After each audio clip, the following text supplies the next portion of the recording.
Hello, my name is Jenny, and today I'm going to be taking you through the domestication of the dog. There's a really interesting and long history to how this animal came to be humans' best friend. The domestication of the dog is thought to have come about around 15,000 BP, but possibly as long as 40,000 years ago. The dog was the first truly domesticated animal. Although it's unclear exactly when the dog was domesticated, there does exist an abundant amount of evidence that it was a very long time ago.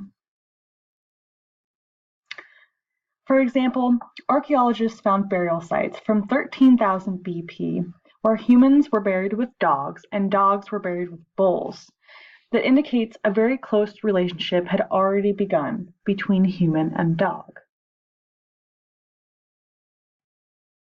So to understand the domestication of dogs, we first must look at the wolf. All dog breeds present today can be traced back to the wolf. It is thought that one wolf species is the main ancestor of our canine friends, with the geographical origin of Eastern Asia. It's likely these wolves had a beneficial adaptation to feeling at ease around humans. This adaptation enabled both wolf and human to survive and spread their genes. This also encouraged selective breeding by humans. Thus began the variations of breed within the species we see today. So from there, the dog then spread to other parts of the world by following humans. Due to domestication of the dog being so many thousands of years ago, it's difficult to know when and where exactly the separation between dogs and wolves truly began. But still, even today, the wolf and the dog share many attributes, physically, behaviorally, and genetically. In fact, wolves and dogs are so genetically similar today, they can successfully reproduce fertile offspring, something not commonly seen between even closely related species. So Asian wolves are much different than their European and North American relatives. This slide, I have a picture of the Indian wolf, which has very similar features to the Asian wolf. And this is compared to the picture below of the North American wolves, where they're larger and much fluffier. So the Asian wolves, they were smaller in size with a shorter coat, and they mostly preyed on smaller animals, and they were also really efficient scavengers. And this is likely what helped motivate their friendliness towards humans. The relationship began with the wolves scavenging for food left as waste by humans, as well as preying on rodents that were drawn by that same waste. Because, as it turns out, humans are and always have been great at creating waste. The wolves that were most social towards humans survived to adulthood and were able to pass on that friendliness gene.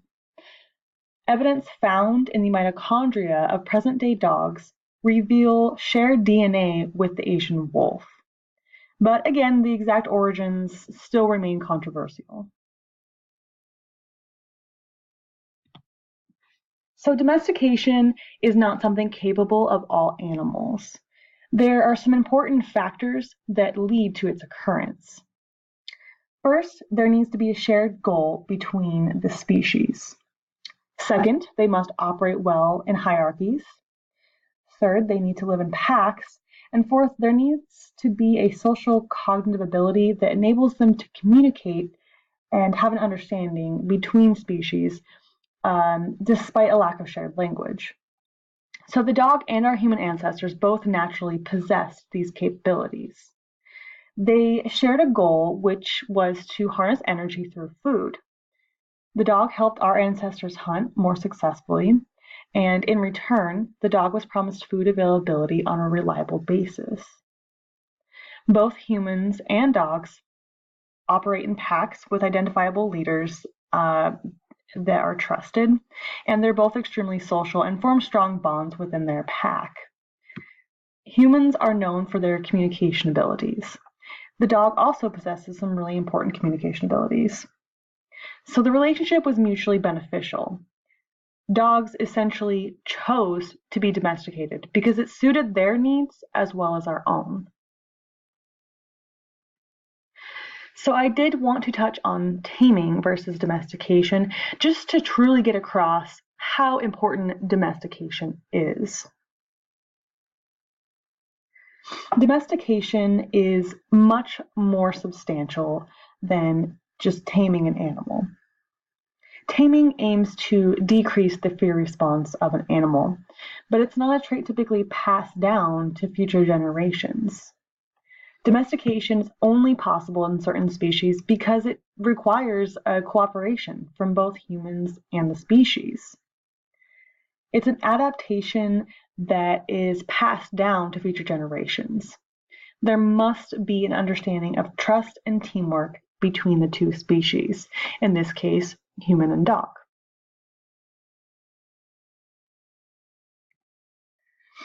So the dog was most likely domesticated to help our ancestors hunt. It could have happened around the time that megafauna was present to help take down the large animals. It's typically what is thought, what is believed. But no matter what, the dog was used to better focus our energy. And this is a practice that's still done today.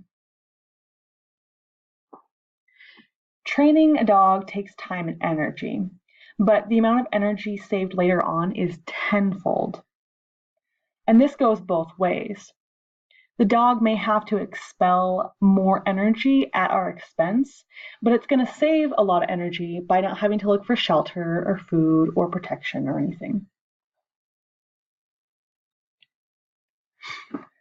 So the dog was domesticated to perform work, but to accomplish this, it was easier to also make them our friends.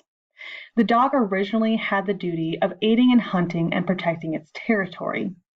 And because of the pack mentality of the wolf, when we built up our relationships with the dog, it allowed them to extend their protection to humans, and it allowed for better communication and trust while hunting, which resulted in more successful hunts. This has enabled a strong bond between human and dog that has carried on for thousands of years. So dogs began by guarding campsites and assisting with hunting. Naturally, they moved on to guarding our homes and our livestock and hunting small rodents and pests to keep them out. They also helped keep us warm, carried us to our destination in the form of sled dogs, herded livestock, and even provided us with food. Although this is an action condemned in many countries, including the US, still is practiced in some countries. But as I'm sure you know, it didn't stop there. Dogs are really great learners, and they're capable of many different skill sets. Today, many breeds still perform all the work I already mentioned, but in addition, they can also work in the medical industry as service dogs and therapy dogs, in the military, sniffing out explosives, tracking warning. They help fight crime by locating illegal substance and tracking down and chasing suspects. Dogs are used to search for people lost in, say, an avalanche or a building collapse. In 2001, Ground Zero had hundreds of dogs searching for their survivors. And these dogs also provided comfort to the men and women that were searching beside them. Probably the job dogs are best at is being our companion. In many cases today, they require us to expel more work at their expense. But now that we have improved our ability to provide ourselves energy, that's completely fine with most people. So the dog is very useful to humans because of the work they can perform. But what exactly is it about them that makes them do so well? Well, a lot can be attributed to their senses. Dogs have a really great sense of smell. This is due to the closely packed sensory cells in their nasal membrane. A dog's nose contains from 125 million to 300 million olfactory or smell receptors, depending on the breed. And this is compared to humans, which only contain about 5 to 6 million olfactory receptors. A dog's ears are independently mobile, allowing them to hear in multiple directions. They can also hear at both higher and lower frequencies than humans, and they hear at a rate much faster than our own. So this means dogs can easily pick up on things that humans miss. They also have the advantage of sight that works efficiently in both light and dark settings. Dogs can see about 7 times better in lower dim lights compared to people. The field of view for the canine is typically about 240 degrees. This is much larger, as you can see, than the human. They do tend to be somewhat nearsighted, but they don't see in black and white. In reality, their color vision can be compared somewhat to a human with red-green color blindness.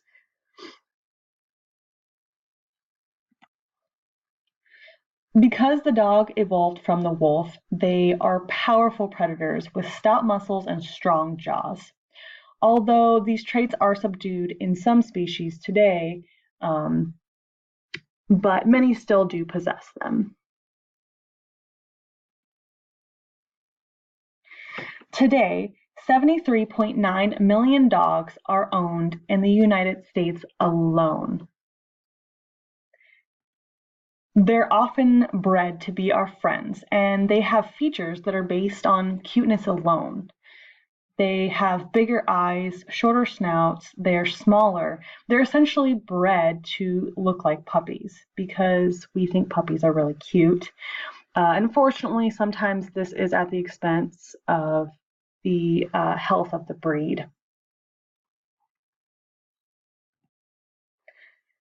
So I really like this comic because I think it presents a really good example of how drastically selective breeding has changed the characteristics of dogs. They've really come a long way from, beside our ancestors helping them hunt to being a little purse dog. So there are about 340 dog breeds that are recognized by the FCI, although there's only 167 recognized by the American Kennel Club. Either way, that's a lot of variation to a single species. And then, of course, there are mixed breeds that will eventually lead to even more breeds. For example, here I have the Golden Doodle, which is a mix between a Golden Retriever and a Poodle. Approximately 3.3 million dogs are housed in U.S. animal shelters nationwide. This is probably why the saying adopt, don't shop has become so commonly used.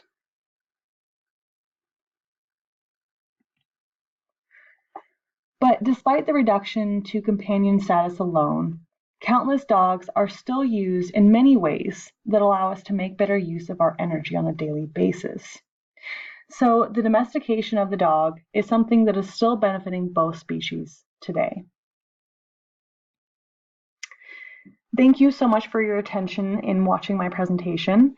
If you have any questions, feel free to ask, or you can email me at the listed email. Lastly, I wanted to show off a picture of my dog. Her name is Sienna. Again, thank you so much for listening, and I hope you have an awesome day.